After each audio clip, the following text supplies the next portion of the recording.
Welcome to Mr. Bacon Pants Plays Games. I'm playing The Fox in the Forest today. This is a game where it's a trick-taking game, and it's for 2 players, which is also kind of rare to have a trick-taking game that works like that. The music is a little quiet, so you might just be listening to my voice. I'm going to go ahead and do challenges. So I did these 2 challenges already. So this is Once Upon a Time. And basically, it's like normal AI, short game, heroic difficulty, long game, and I did do that. I did beat it. So this one is Might Makes Right. You happen upon a powerful-looking woodsman who can best me. I'm the strongest in the woods. So it's normal difficulty. It's a short game. Don't be a weakling. Scoring is modified. Players score 9 points for winning 10 or more tricks and nothing for winning 3 or fewer. Oh, so this one is a little different. So the normal rules, the scoring is like you want to win, not all the tricks. You don't want to get greedy where you get 0 points, but you kind of want to win that sweet spot, 7 to 9, and then, or 0 to 3, so you don't want to win anything, or you want to win not all of them, but kind of keep the person low. This one is like you need to win every hand, is essentially what you need to do. Okay, this is cool. I mean, this is kind of a more traditional trick-taking game where you're trying to, win every trick. So, yeah, I don't know. I might like this. Let's go ahead and play it. I just got to remember that I'm trying to win every hand.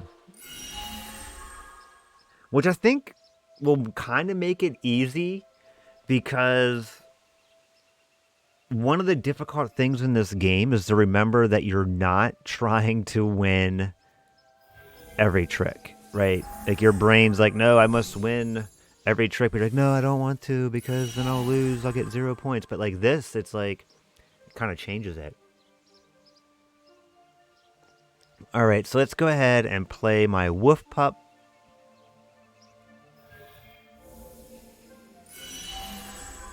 And then I'm going to go ahead and exchange, make that trump.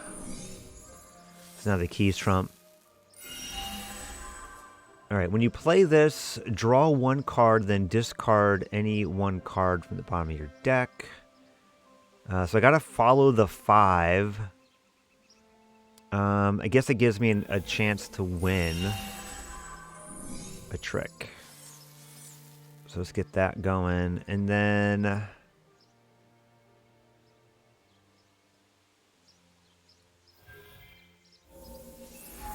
play the 10. Let's see where they're at. Yeah, okay. I knew that was coming. All right, let's go ahead. Play the 9. Now, I think my 7 is good, but the issue that I have is that if they don't have the purple suit, then they can trump in. Okay, there we go. Sweet. Because the 7s are worth 1 additional point at the end of the game. All right, let's go ahead and just finish this out. There they go. All right, they're in control, but now I'm out of that suit.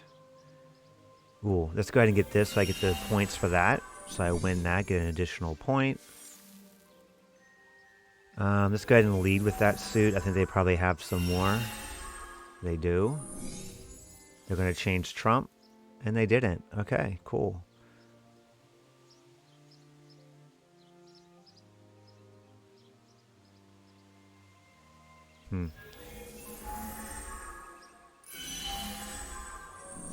There we go, they trumped in. There's the pup. I'm not going to do that. We'll decline. Oh, man. Looks like none of us are going to get points here. At least I get the points that I get from the 7s. Yeah. See, I got the 3 points from the treasures, so that's why we're even. The treasures kind of saved my butt, honestly. All right, so I get to start off. Man, so they definitely have better hands than I.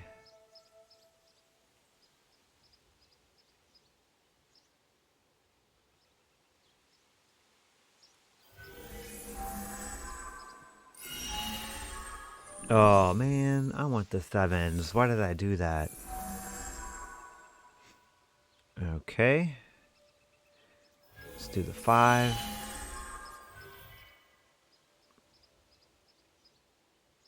Put a card on the bottom of the deck.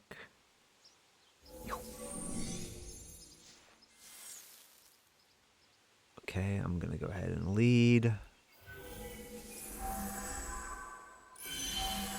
It's like you know they have the king. There they go. Yep. The 9s are tricky. The 9s basically turn into a trump. And then if they lose if they lose, they're going to lead the next one.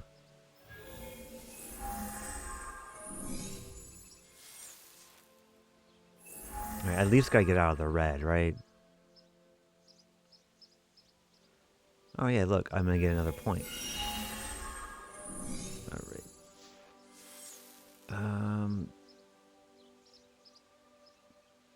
It's like I know they have the kings, you know? Yeah. I had a tough hand.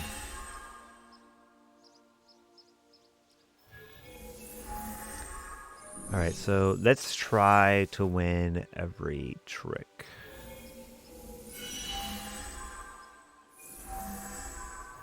Yoink. Got that one. Let's play this 8. There they go. I knew it. I mean, they have the 11s and everything. The highest cards I had were 10s. Alright, so I can go ahead and trump in.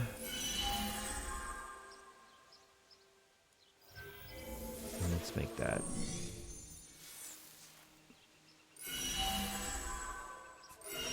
Should I trump in again is the question. Yeah.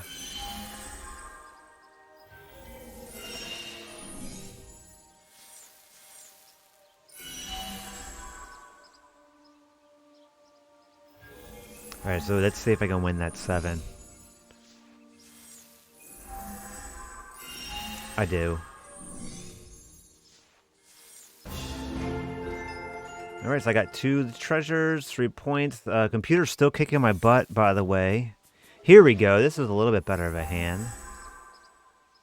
Alright, so I gotta follow suit.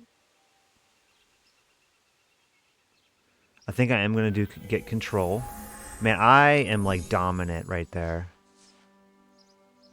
I feel like I should play the puppy dog and then throw this puppy dog in there. You know?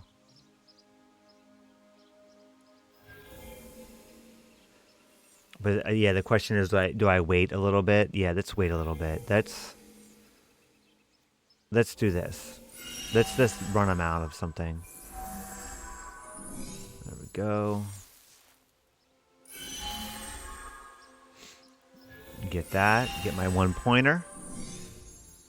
All right. Like either one of us are gonna win the game. Interesting. So if I play the 10, this is gonna turn into a 9 of trump.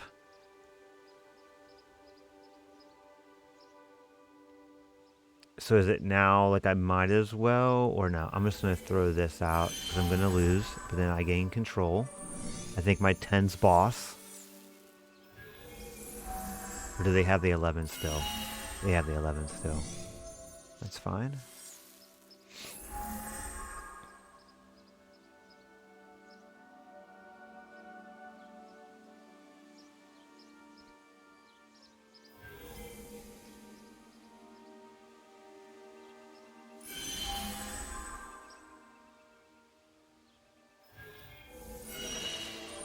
Okay.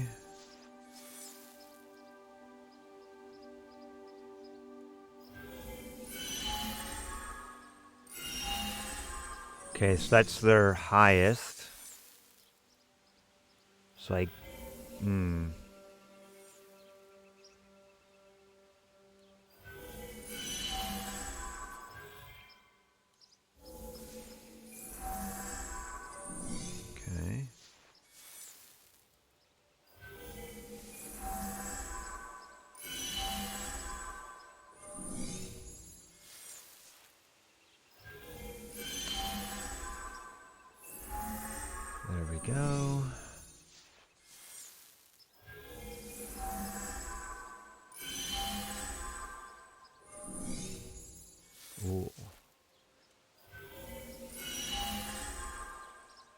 going to decline that.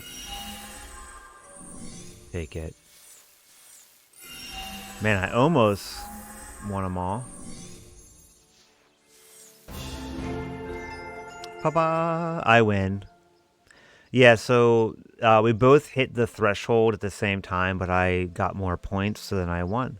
Yes, that was interesting. I don't know. I know why they did the challenge modes, you know, just to kind of add a little bit more to the game.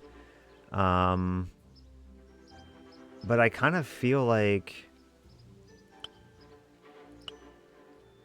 at least that one kind of ruins the spirit of the game. It looks like all the other ones keep the same. Well, that one doesn't. That one actually was kind of interesting. This one here, defeated, you know, and you really just want to not win any tricks. So this one's kind of a little more difficult, I think. But all the other ones seem to keep the standard scoring. But yeah, the ones that change up the scoring a little bit, I don't know. I think it just kind of ruins a little bit of the strategy of the game. But I mean, it's only 2, so I'll do that next time we play this game. I'll go through this one, try to win. But yeah, I feel like these ones kind of change the game. Like, the whole point of this game is that, you know, both ends of the spectrum, you know, well, I guess, you know, this one, you know, yeah, the basic game is where, like, if you don't win anything, or 3, you get a lot of points, and you win a lot, you don't win any points. But I feel like this kind of keeps this game a little bit more strategic and puzzly, where this is just like play a 2-player trick-taking game, which isn't really that rewarding. I mean, this one, I mean, with the card abilities, it does make it still a challenge. So, I mean, I guess the game does still work this way, but this also shows you how smart this game was designed, because it does work as a traditional trick-taking game where you're like, win all the tricks. You know, it still works. But the fact that they made the scoring this way for the real game makes it better. So it went from, if the designers kept it like traditional, right? Traditional trick taking, win as many tricks as you can, it would have still been a good game, but it wouldn't have been a great game. The fact that they made the scoring where it's like, hey, if you win too many, you gotta find that balance of, like, you know, winning 7 to 9, but no more, no less. They turned this game into a great game. And that's why I'm not a game designer.